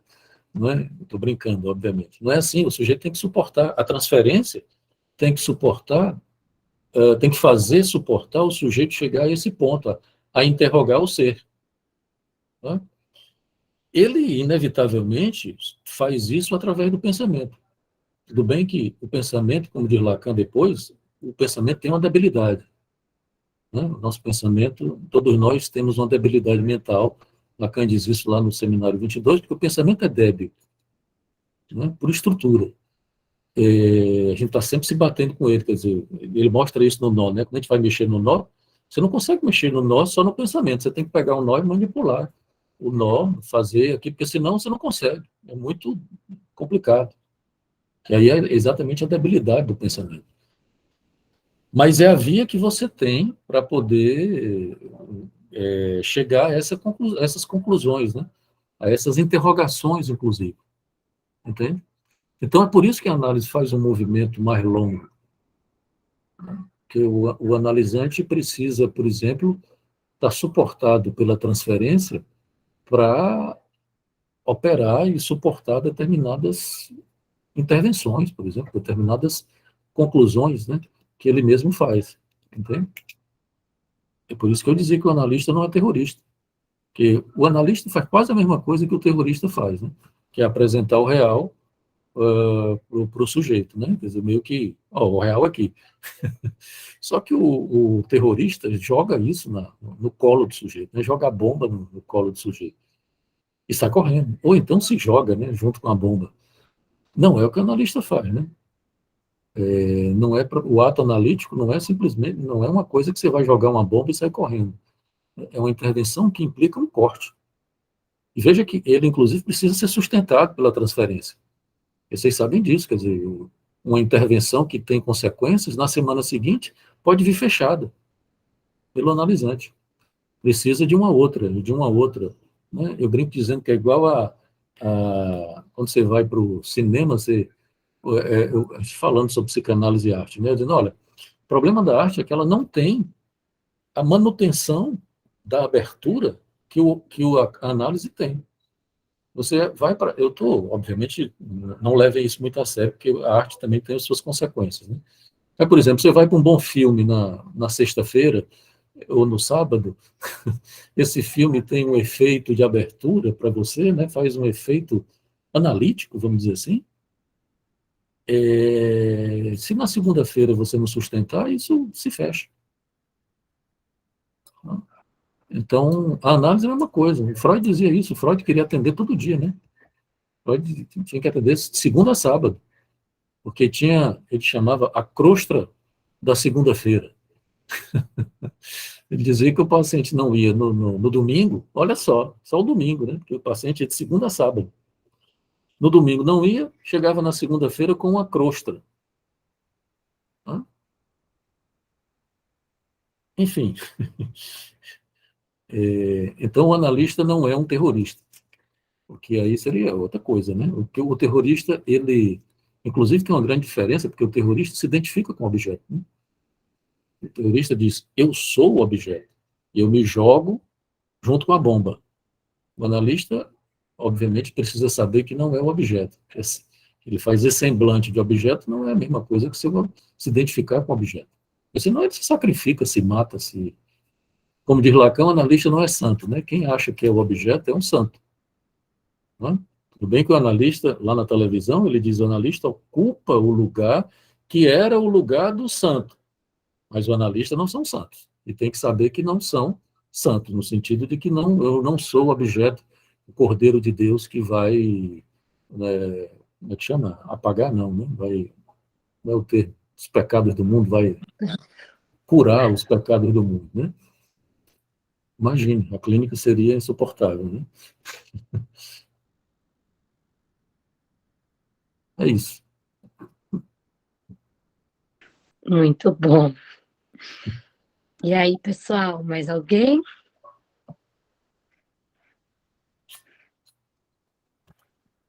Acho que no chat não tem nada, né?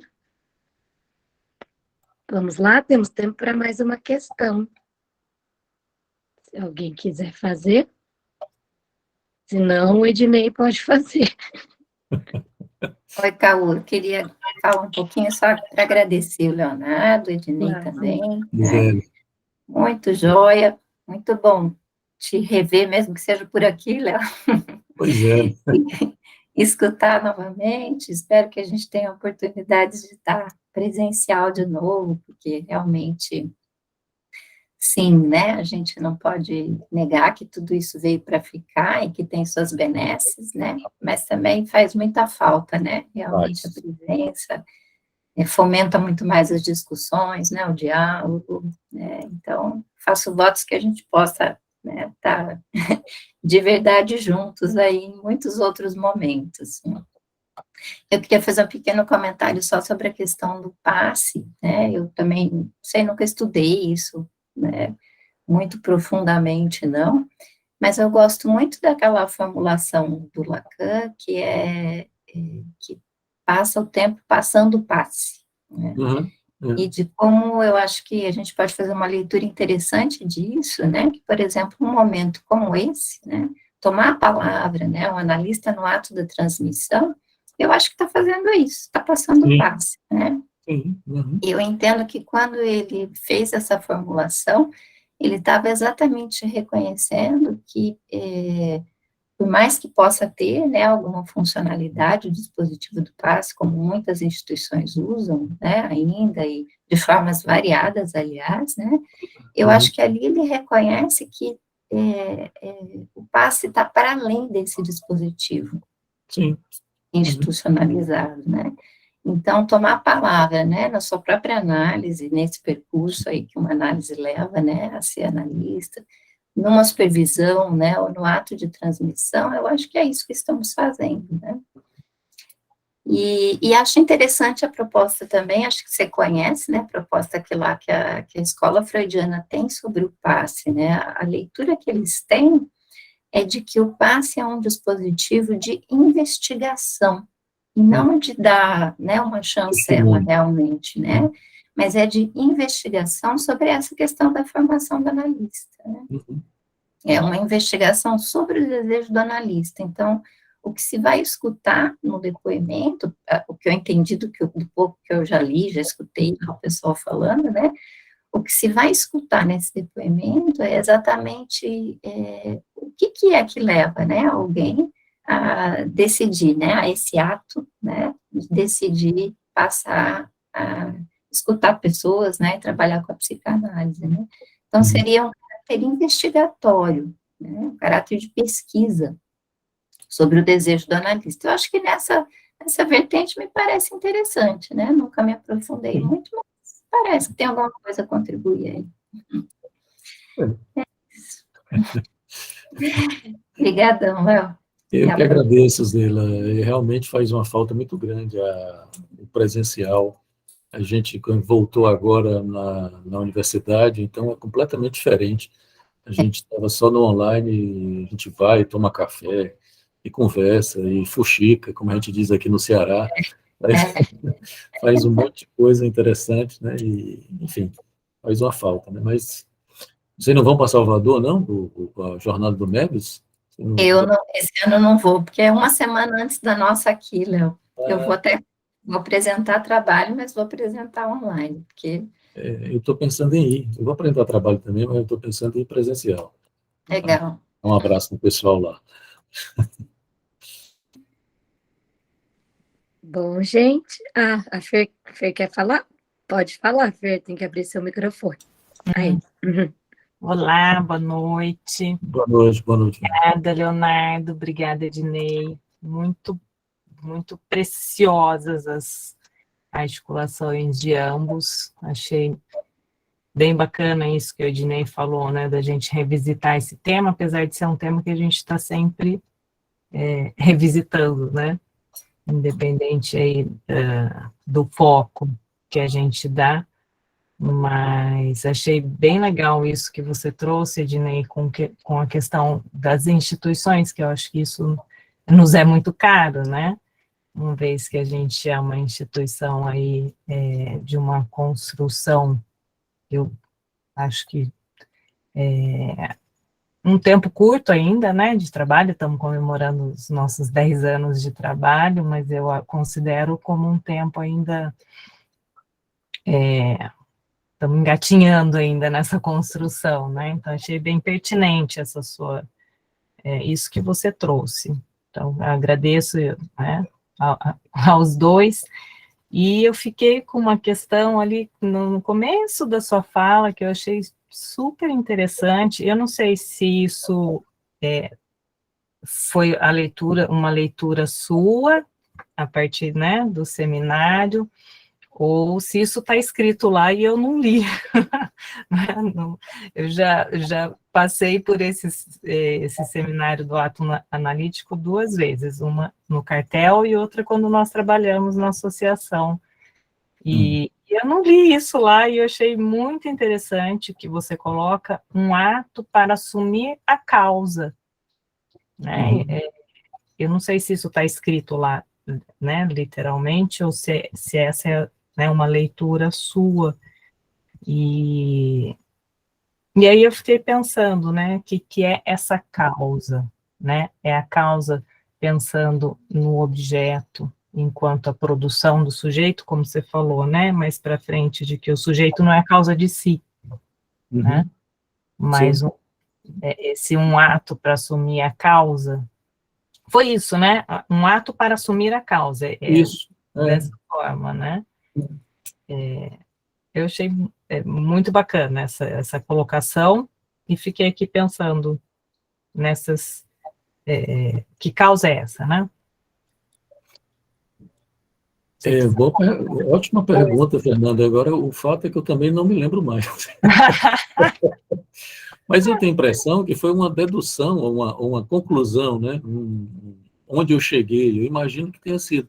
Eu realmente não lembro se o Lacan diz isso com todas as letras, mas ele deve dizer de alguma maneira, de alguma forma, e eu terminei concluindo assim. Achei bem Mas bacana. também não tenho certeza, também não faz tanto tempo que eu também não tenho tanta certeza. É porque, veja bem, porque no restante do texto, que eu não li, que é exatamente onde eu ia começar, eu faço uma certa distinção e uma aproximação entre o acting out, a passagem ao ato e o ato analítico, né? Quer dizer, por exemplo, na passagem ao ato, por exemplo, o sujeito some e desaparece. Né? Quer dizer, se o sujeito se mata, é diferente de uma passagem ao ato esclarecida, para voltar. Não sei se vocês viram a carta linda do Braunstein, né? Que ele se matou, né? E antes, o Nestor Braunstein, né? Vocês sabiam disso, morreu agora, no dia 7 de setembro, inclusive, e foi um suicídio assistido assim, né? Ele resolveu se matar, né? Porque estava já com certa idade e tal, e ele escreveu uma carta lindíssima, né? E aí eu, inclusive, comentando com o pessoal, que eu disse, olha, isso é uma passagem ao ato esclarecida. Né? Porque ele dizia, olha, eu não estou deprimido, eu adoro a vida, é porque eu simplesmente não consigo mais viver.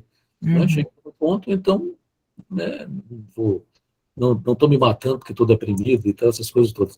Né? Não, obviamente que não digo dessa maneira banal que eu estou dizendo, a carta é linda, né? É uma poesia. Então, veja bem, nesse caso, a carta dele, por exemplo, e o ato, é em causa do sujeito. Entende? Quer dizer, uma forma de você sustentar a posição do sujeito. É diferente de uma passagem ao ato, né, de um suicídio, né, por apagamento do sujeito, por exemplo, ou enfim, né, como é o assassinato. Né, enfim, né, quer dizer, esses atos todos que a gente tem visto agora, por exemplo, aqui, vocês viram, aqui no Ceará mataram, o cara entrou, perguntou quem era que ia votar no Lula, um rapaz apareceu, ele enfiou a faca no cara. Não sei se viram foi hoje, aconteceu, foi hoje ou foi ontem. Né? Quer dizer, é uma passagem ao ato, o sujeito está apagado, né? O sujeito, nesse momento, está afanizado, para usar um neologismo da Fanes, né? Então, o sujeito não é em causa do sujeito. O ato analítico, sim. Né? Quer dizer, o ato analítico é para sustentar a causa, ou causar, ou mobilizar a causa, se é que isso existe, do sujeito. Né? É como se dissesse, olha, para o sujeito ser sujeito tem que ter buraco. Então, você não pode, por exemplo, tampar o buraco. Né? O não saber, o buraco, esses nomes todos que a gente dá. Né? E é preciso fazer alguma coisa com ele. O sujeito só funciona se tiver buraco. Né? É diferente na passagem ao ato, o sujeito se incorpora ao objeto e se tampa o buraco, né? E se joga no buraco. É diferente. Né? Então, eu acho que esse seminário é um seminário que é também político, porque você poderia pensar exatamente o ato político, né? Não é por acaso que ele fala do César, né? Do Rubicão. Quer dizer, uma posição que não tem volta. Não tem volta. Certamente vocês já se depararam com isso, os analisantes dizendo, olha, quando eles não dizem assim, eu vou traduzir teoricamente, como se ele dissesse assim, quando eu era ignorante, eu era mais feliz. Quando eu não sabia, eu era mais feliz. O que não é verdade, né? Porque o sujeito sofria sem saber, né? Mas ele diz assim, a análise, eu estou começando a pensar nessas coisas, começo a sofrer e tenho que tal e etc, porque a análise faz sofrer de alguma maneira, né? Inevitavelmente, porque o sujeito não faz análise se divertindo. Sim. Por mais que em algum momento possa ser divertido também. Mas, quer dizer, é muito comum isso, os analisantes dizerem que gostaria de voltar ao eu não penso, né, no qual eles estavam. Não dá, não tem mais volta. Né? Quer dizer, se for no caminho da análise, né, o sujeito pode parar a análise e voltar para, né, assumir a bandeira da ignorância. Pode. Né? Não adulta a ignorância, né? Porque o analista, como diz Lacan, lá na direção do tratamento, ele tem que ocupar uma douta ignorância, uma posição de douta ignorância. Não é a mesma coisa da ignorância como paixão do ser. Né? Então, quer dizer, esse fechamento o ato analítico é exatamente para não permitir, né, o fechamento. Uhum. Porque é isso, como eu disse, quer dizer, a tendência estrutural do sujeito é fechar. Lembre-se da boca de jacaré do Lacan, né? Você a gente abre e fecha. A tendência é fechar e ficar fechado. Por isso que a análise é tão difícil. Sim. Né? A resistência, enfim, pulsão de morte, gozo e etc. Né? Quer dizer, essa história do eu não penso vai se articular com a problemática do gozo também. Né? Uhum. Mas é uma causa. Achei bem, bem bacana. Obrigada. Tá bem. Bom, acho que é isso hoje. Muito obrigada mesmo, Leonardo. Esperamos te ver mais vezes para você causar mais aberturas. Foi muito bacana. Acho que é isso mesmo, né? Causar abertura. Me causou um monte aqui. Pensando em um monte de coisa. Eu que agradeço a vocês. É sempre muito bom trabalhar com vocês. Gostei muito daquela época que eu fui aí, em 19, né? 19, é. 19, parece que faz um tempão, né? Mas a pandemia fez um ato, né? Acho que foi a nossa última jornada presencial. É verdade, Fê. Depois foi 2020, né? Foi online, né? Foi muito bacana, muito interessante, né? Produzir me causou muito, porque eu produzi muito, escrevi muito para aquela jornada. Foi muito bom. E é sempre muito bom trabalhar com vocês. Muitíssimo obrigado. Parabéns pelos 10 anos da instituição, que continue firme e forte, com consistência, mas com aberturas. Muito bom. Muito obrigada. Então, boa noite a todos e até a próxima. Gente. Muito obrigado. Obrigada. Tchau, tchau. Tchau. Cadê a Fábio? Tchau, tchau. Fábio? Estou aqui. Vou parar de gravar agora. Isso, amiga. Obrigada.